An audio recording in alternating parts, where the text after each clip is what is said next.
Iimbestigahan na ng Senado ang maanumalyang pagbebenta ng buffer stock rice na National Food Authority o NFA sa mababang halaga sa ilang negosyante.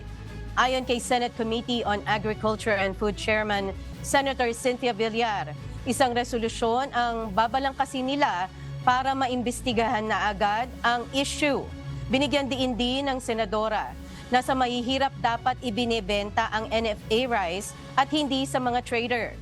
Nauna nang sinimula ng Department of Agriculture ang investigasyon sa umano'y sale ng NFA rice sa mga hindi pa pinangangalan ng businessmen nang hindi dumaan sa bidding process.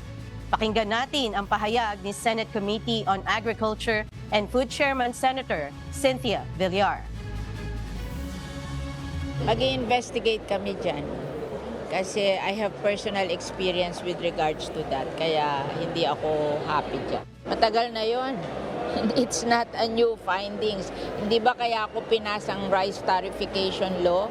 Kasi sila nag-i-import ng rice exclusively. And then connive sila sa cartel. Kaya tinanggal namin yung power to import sa kanila. They have only the power to buy from the local farmers at niliberalize yung importation of rice.